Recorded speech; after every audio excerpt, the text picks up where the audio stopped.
Hallo Leute, heute bin ich wieder unterwegs mit der Royal Enfield Classic 350. Wir fahren ins Mainzer Becken, von dort aus hoch in den Taunus und dann wieder runter ins Lahntal. Dann an den Rhein, über den Rhein und hoch in den Hunsrück und wieder zurück in den Rheingraben. Wenn ihr sehen wollt, wie sie sich dort schlägt, bleibt dran. Die gefahrene Strecke ist eine echte Berg- und Talbahn, Serpentin inklusive. Das seht ihr auch im Höhenprofil in meiner Planungs-App. So, ich zeige euch jetzt mal die Route. Also ich habe wie immer mit kurviger geplant. Auf der Karte hier seht ihr in der Mitte Mainz, Wiesbaden, etwas rechts Frankfurt am Main und oben links Koblenz. Ich fahre dann über Rheinhessen, über das Mainzer Becken nach Mainz, über den Rhein nach Wiesbaden, dann hoch in den Taunus und bis ganz hoch nach Nassau an der Lahn. Von dort aus wieder nach Südwesten Richtung Rhein und zurück über den Hunsrück, Bad Kreuznach wieder in den Oberrheingraben. Und das bringt mich zum Stichwort Oberrheingraben und dafür zoome ich mal ein bisschen raus. Ich kann es einfach nicht lassen, Leute. Genau, der Oberrheingraben ist eine Struktur, eine geologische Struktur, die sich von Basel, hier im Süden, von Basel bis nach etwa Mainz erstreckt. Ihr seht hier, der wird flankiert im Osten, Nordosten vom Odenwald, dann vom Pfälzerwald, vom Schwarzwald und von den Vogesen. Und in diesem Oberrheingraben, ist also kein Tal, kein Rheintal, fließt der Rhein von Basel weiter nach Norden über Ludwigshafen und Worms bis hin nach Mainz und Wiesbaden, und von dort fließt er dann in die Mittelgebirge rein und hat sich dort sein Tal gegraben. Und erst hier können wir von einem Tal sprechen. Ja, also bis dahin Oberrheingraben und von da aus das Rheintal, das dann mehr oder minder in der Gegend von Bonn wieder rauskommt. Ja, und dieser Oberrheingraben ist vor etwa 50 Millionen Jahren entstanden, wenn ich das richtig in Erinnerung habe. Und was auch spannend ist, ist, dass der Rhein, der fließt ja von Basel nach Norden bis mehr oder minder in die Nordsee hier oben.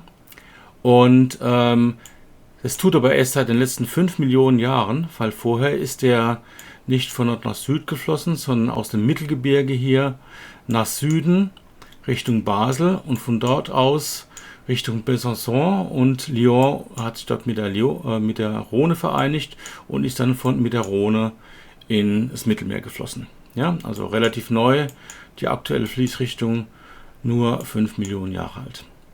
So, das war's zur Route und jetzt gehen wir mal in die Videos.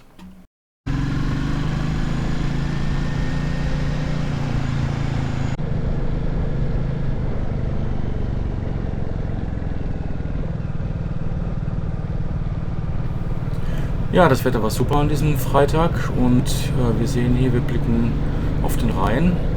Rechts ist Süden, also Richtung Basel sozusagen.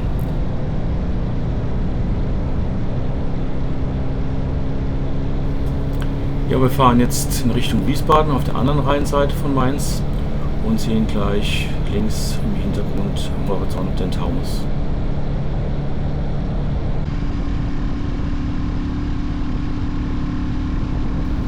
Ja, und wer die Royal Enfield Classic 350 kennt, der weiß, dass es nur 20 PS und 27 Newtonmeter hat.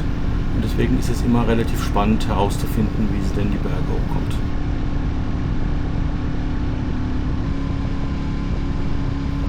Und dass ich hier die Berge eher hochschleiche, liegt nicht am Motor, sondern es liegt an den allgegenwärtigen Geschwindigkeitsbeschränkungen auf 70.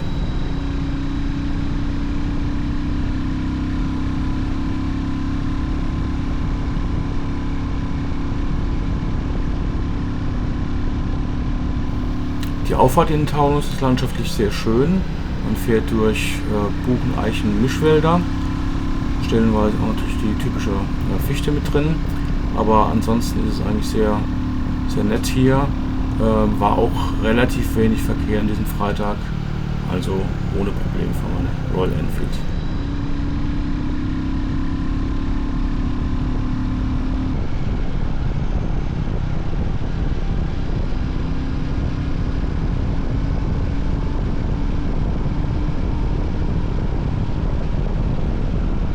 Wir sind jetzt schon oben im Taunus und fahren weiter Richtung Norden auf die Lahn zu.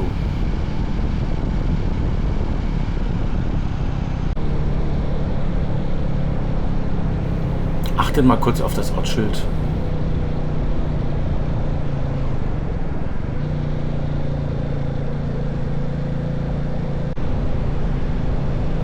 Noch ein paar Worte zu den Updates an meiner Royal Enfield. Vielleicht habt ihr ja das Video gesehen. Also die Tanktasche ist auf jeden Fall super, die gefällt mir sehr gut. Und der Performance Airfilter hat zumindest mal akustisch was gebracht. Die Komfortsitzbank hat noch nicht den gewünschten Komfortgewinn gezeigt, aber da habe ich noch Hoffnung, dass sie sich noch ein bisschen einsetzt.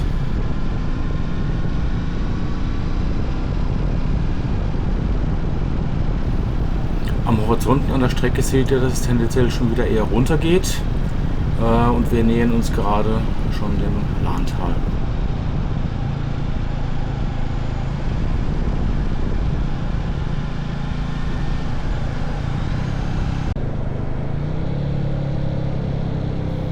Und ins Lahntal runter führt eine sehr schöne Serpentinenstrecke. Hat mir sehr gut gefallen, sehr guter Asphalt, war prima zu fahren und hat echt Spaß gemacht.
Wir nähern uns jetzt der Ortschaft Obernhof, wo wir die Lahn überqueren.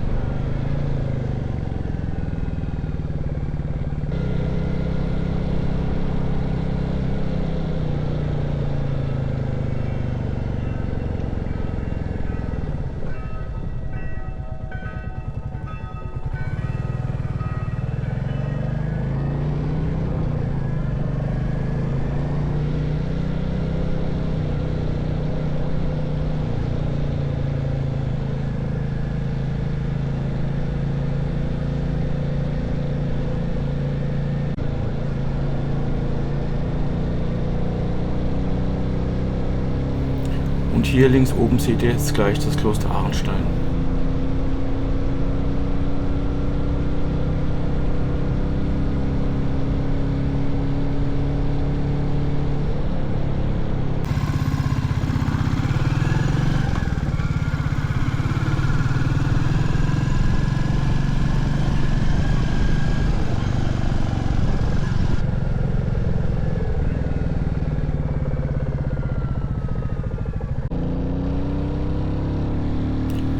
Nach Nassau klettern wir wieder aus dem Lahntal heraus und fahren südwestlich in Richtung Boppard.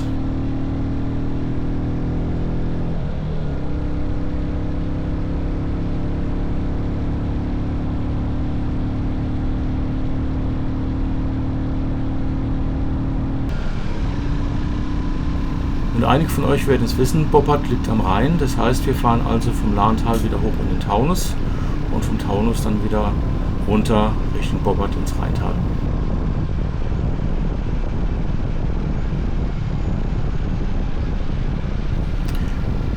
Ja, und wer meine anderen Tour-Videos kennt, der hat wahrscheinlich schon gemerkt, dass ich in diesem Video zum ersten Mal die Musik weggelassen habe, entsprechend der Ergebnisse in der Abstimmung.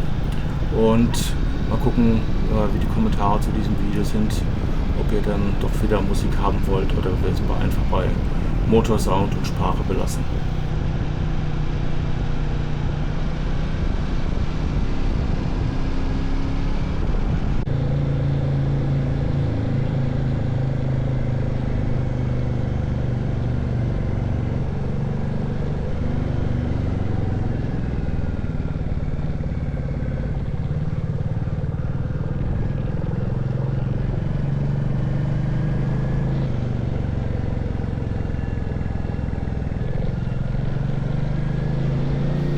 Ja, und jetzt sind wir unten im Rheintal. Links geht es nach Bingen und Mainz und rechts geht es nach Boppard und Richtung Koblenz.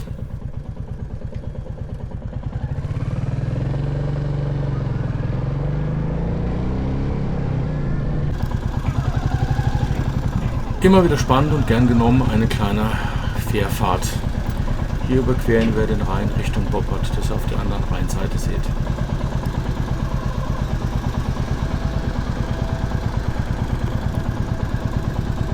So, gut so.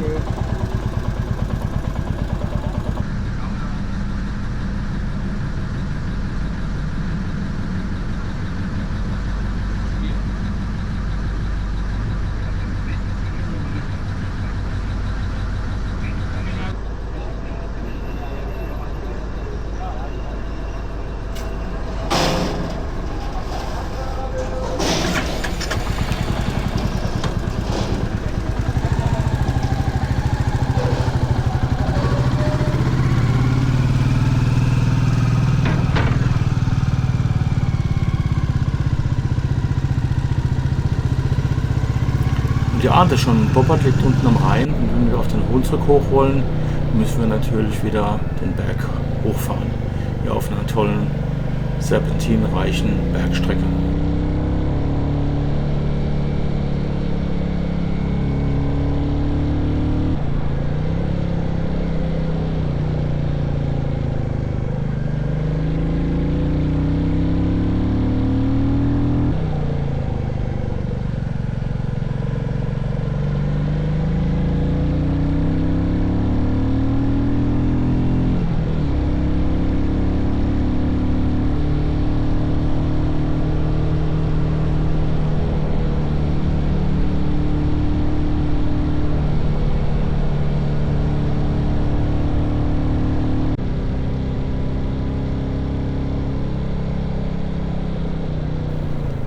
Und wenn man dann oben auf dem Hunsrück ist, dann fährt man eher auf einer Hochfläche entlang kleiner Bäche, also auch sehr schön.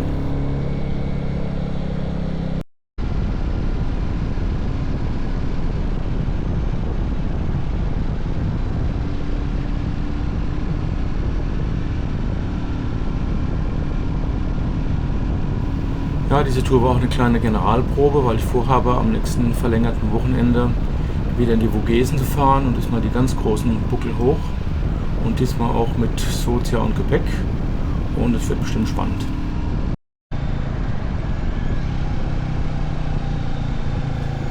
Hier sind wir kurz hinter Rheinböllen und hier gibt es ein Continental-Reifenwerk, also wenn ihr mal neue Schlappen braucht.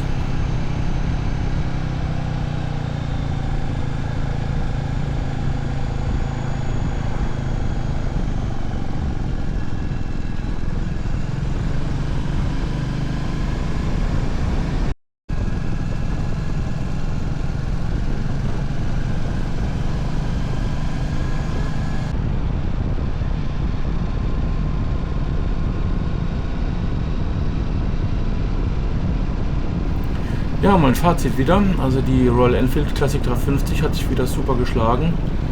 Wenn es natürlich mal den Buckel hoch geht, etwas steiler, dann kann man natürlich nicht im höchsten Gang hochfahren, sondern muss ein, zwei Gänge runterschalten. Aber ansonsten ist alles für das kleine Moped überhaupt kein Problem.